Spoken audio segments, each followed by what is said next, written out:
नमस्कार. कधी विचार केला आहे का की आपल्या जगाला हा जो आकार मिळाला आहे तो कसा?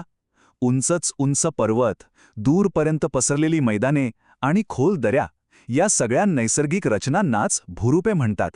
खरं तर ही आपल्या ग्रहाची एक अप्रतिम शिल्पकलाच आहे. पण एक प्रश्न मनात येतो, आपल्या पायाखालची ही जमीन खरंच कायमस्वरूपी आहे का? म्हणजे आज जशी दिसते तशीच ती लाखो वर्षांपूर्वी होती? याचं उत्तर तुम्हाला आश्चर्यचकित करेल. अजिबात नाही. आपली पृथ्वी एक सतत बदलणारं जिवंत व्यासपीठ आहे. चला पुढे जाण्याआधी एक गोष्ट स्पष्ट करूया. भूरूप म्हणजे नेमकं काय आहे?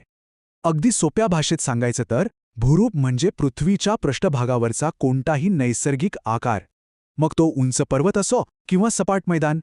आजच्या या प्रवासात आपण 4 महत्त्वाचे टप्पे पाहणार आहोत. पहिला, मूळ संकल्पना काय आहे? दुसरा, पृथ्वीच्या आतून येणाऱ्या शक्ती कोणत्या? तिसरा, या भूरूपांना आकार देणारे महान शिल्पकार कोण? आणि शेवटी या सगळ्याचं आपल्यासाठी काय महत्त्व आहे? तर मग सुरुवात करूया मूळ संकल्पनेपासून. ही भूरूपं तयार कशी होतायत ही खूपच रंजक प्रक्रिया आहे. ही निर्मिती म्हणजे 2 प्रकारच्या शक्तींमधला एक सततचा संघर्ष आहे. हे ना एका मोठ्या वैश्विक रस्सीखेचीसारखं आहे. कल्पना करा, एका बाजूला आहेत पृथ्वीच्या आतून येणाऱ्या शक्ती, त्या जमिनीला वर उचलतात, नवीन डोंगर पठारं तयार करतात. आणि दुसऱ्या बाजूला आहेत बाहेरच्या शक्ती, म्हणजे ऊन, वारा, पाणी. त्या काय करतात तर त्या याच जमिनीची सतत झीज करत राहतात, तिला कोरून नवा आकार देतात. एक घडवतो तर दुसरा कोरतो.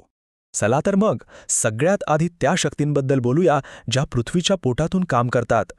या शक्ती प्रचंड भूभाग तयार करतात. ह्यांना आपण प्राथमिक निर्माते असंही म्हणू शकतो. याच अंतर्गत शक्तींमुळे मोठमोठे पर्वत, ज्वालामुखी आणि विशाल पठारं जन्माला येतात.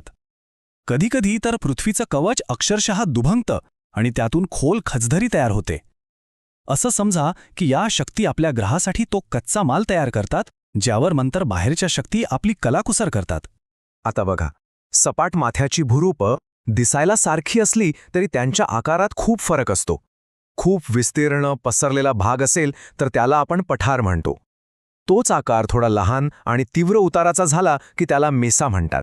आणि एखादा मनोऱ्यासारखा एकटाच उभा असेल तर त्याला ब्यूट म्हटलं जातं. बरं, आता वळूया त्या कलाकारांकडे जे पृथ्वीच्या पृष्ठभागाला कोरतात आणि त्याला नवा आकार देतात. ह्या आहेत गाह्य शक्ती, म्हणजे अंतर्गत शक्तींनी तयार केलेल्या कच्च्या मालावर कलाकुसर करणारे खरे शिल्पकार. पाण्याची ताकद किती अविश्वसनीय असू शकते हे बघायचं असेल तर दरी कशी तयार होते हे पहा. सुरुवातीला एक नदी सपाट जमिनीवरून वाहत असते, पण लाखो वर्षांच्या तिच्या अविरत प्रवासामुळे ती हळूहळू जमीन कोरायला लागते आणि शेवटी ग्रँड कॅनियनसारख्या भव्य दऱ्या तयार होतात. आणि पाण्याची ही शक्ती इतकी प्रभावी का आहे याचं कारण सोपं आहे. आपल्या पृथ्वीचा जवळजवळ 71% पृष्ठभाग पाण्यानेच व्यापला आहे. त्यामुळे पृथ्वीचा चेहरामोहरा बदलण्यात पाण्याची भूमिका सगळ्यात मोठी आहे. जिथे जमीन आणि पाणी एकमेकांना भेटतात तिथेही वेगवेगळे आकार तयार होतात. समजा एखादा जमिनीचा तुकडा 3 बाजूनी पाण्याने वेढलेला असेल तर ते झालं द्वीपकल्प. 4 बाजूनी वेढलेला असेल तर ते झालं बेट. समुद्राचा विस्तीर्ण भाग जेव्हा जमिनीच्या आत येतो तेव्हा आखात तयार होतं. आणि तोच भाग जास्त खोल आणि बंदिस्त असेल तर त्याला उपसागर म्हणतात. अर्थात पाण्याव्यतिरिक्त वारा आणि बर्फ हे सुद्धा महत्त्वाचे शिल्पकार आहेत. वारा वाळवंटात वाळूचे सुंदर डोंगर तयार करतो, तर मोठमोठ्या हिमनद्या पर्वतांना कोरून खोल दऱ्या तयार करतात. प्रत्येक शक्तीची आपली एक खास शैली आहे. पण या सगळ्या भूवैज्ञानिक प्रक्रियांचा, या सगळ्या आकारांचा आपल्या रोजच्या जीवनाशी काय संबंध? या गोष्टी फक्त नकाशावर पाहण्यासाठी आहेत का? नाही, अजिबात नाही. चला तर मग पाहूया ही भूरूपं आपल्यासाठी इतकी महत्त्वाची का आहेत. मुद्दा खूपच सोपा आहे. भूरूपं आपलं जीवन थेटपणे नियंत्रित करतात. पर्वतांमुळे हवामान ठरतं, सुपीक मैदानांमुळे शेती शक्य होते आणि नद्यांच्या काठावरच तर संस्कृती विकसित होते. आपलं संपूर्ण अस्तित्वच या भूरूपांशी जोडलेलं आहे. म्हणजे थोडक्यात सांगायचं झालं तर ही भूरूपं केवळ जमिनीचे वेगवेगळे आकार नाहीत, तर ती पृथ्वीवरच्या जीवनाचा आणि आपल्या भविष्याचा पाया आहेत. तर मग या सगळ्या चर्चेचं सार काय? सार हेच की आपली पृथ्वी सतत गतिमान आहे.